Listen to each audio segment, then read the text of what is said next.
Hey guys, welcome back to another video, and in today's video we're going to be looking at static exercises for beginner snowboarders that you can do at home. So let's get into the video.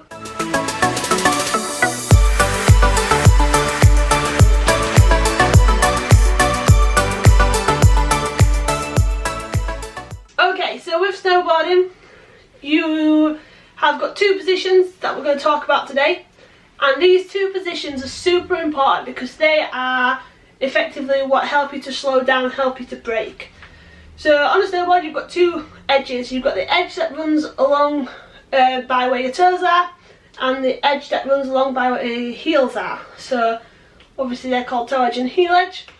Now these positions, like I said, really important because they're going to help us to slow down, help us to brake. And when you first go into your lessons, after you've moved kind of past all the flatland stuff at the bottom, these are the first two positions that we're going to talk about, and make sure that you're super confident with them. Once you've got these two positions dialed, that's when you'll then move into linking these positions together and adding a few bit of extra movements in order to start making those S-shaped turns that you'll see the majority of snowboarders doing. So it's super important and quite often a little bit tricky to start with, especially if you're not used to board sports or any other sports that require quite a lot of balance. The positions are a little bit unnatural. So I'm going to talk you through some things today so that, you know, I know a lot of people maybe have just started lessons in anticipation of going away over the Easter period. So you might be in that weird transition period of, well, you've had one or two lessons but not quite enough to kind of get you to that next point. Or there's maybe a lot of people who were expecting to learn, whether they were when they went away or anything like that. But obviously we're in this bit of a weird circumstance at the minute.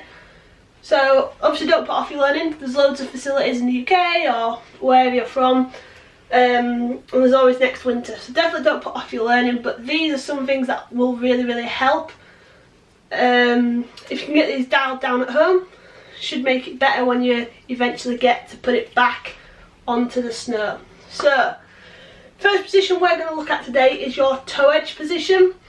Now as you can see in the picture that I'm going to overlay on the video, we have got our ankles nice and relaxed, our knees are nice and bent, our hips are pushing forwards, back is nice and straight, head just kind of looking up in front of you, and your arms just nice and relaxed down by your side. Now I've taken the picture side on so that you can see my shoulders, my hips and my knees are all stacked over the top of each other. And by being nice and stacked, that's what really helps us balance over our working edge. So in this case, that working edge, the edge we're trying to really work and use is that toe edge. So we're nice and stacked, we're nice and balanced. And by flexing our ankles and bending our knees, what that'll do is it'll help us to shift our weight so that we're pushing our shin onto the front of the boot, and that will help our board start to tilt forwards. Now the biggest thing that people do when we first put them on a board and start going through toe edge is this position up here.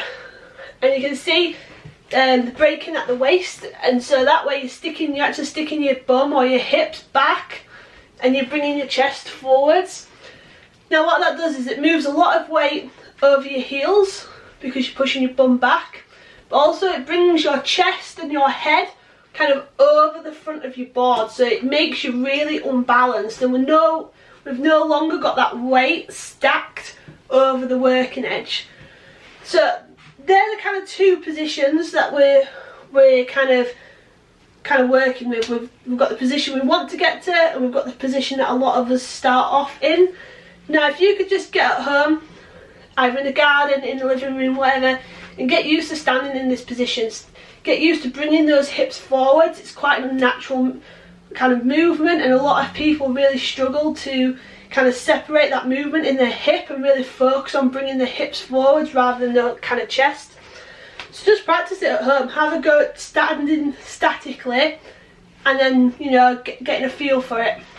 Once you're happy and you think, yeah, I've got it dialed, if you've got some sort of balance board or Bosu board or anything like that, anything that's going to challenge your balance, try and do the exact same thing on that. So I've got just a really little kind of circular balance board thing, and you can see in this picture here, that's where I'm kind of stood, and I'm trying my best to keep my hips forwards, my back nice and straight, and I'm keeping nice and stacked.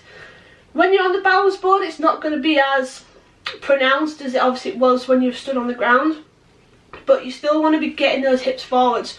What we don't want to see is this position. And you can see again, I've got that chest over and I'm trying to get super low to the ground, and that, although that is a natural reaction to try and get into, natural reactions to get low to the ground, to get kind of here, it's not going to help us get better at snowboarding. So try and avoid that and try and get used to that kind of more stacked position, and that, once you then eventually get time to put it back onto the snow, it should really help. And it comes back to having strong core strength, the muscles in your posterior chain nice and strong, holding yourself in that good strong stance. But all this sort of stuff will help. So now we've done heel edge, we need to talk about our next edge. So our opposite edge, which is our heel edge. So this position here, guys, again, you can see in the picture that I'm overlaying. This time you've got your knees nice and bent, your hips are coming back, so it's almost like a little bit of a squat position. Our upper body, our back staying nice and straight, again, head up, arms nice and relaxed down by our side. Now when you're on the board, what you'll do is you'll start to pull your toes up so that you're almost rocking back onto your heels, and you'll feel your toes kind of coming up to the top of the boot. So that's the sort of position where you want to try and get yourself in on the flat. You might find it difficult to get that rock on your heels on the statically, but it's worth trying. But the main thing is that we're keeping our knees bent, our hips back, and our back straight. The big kind of common position that people kind of fall into again on this edge when we first kind of give them it is this position. So again, breaking at the waist and letting that chest come really far forwards, but also straightening their legs in order to try and almost tilt back onto the heels rather than flexing and sinking into that position.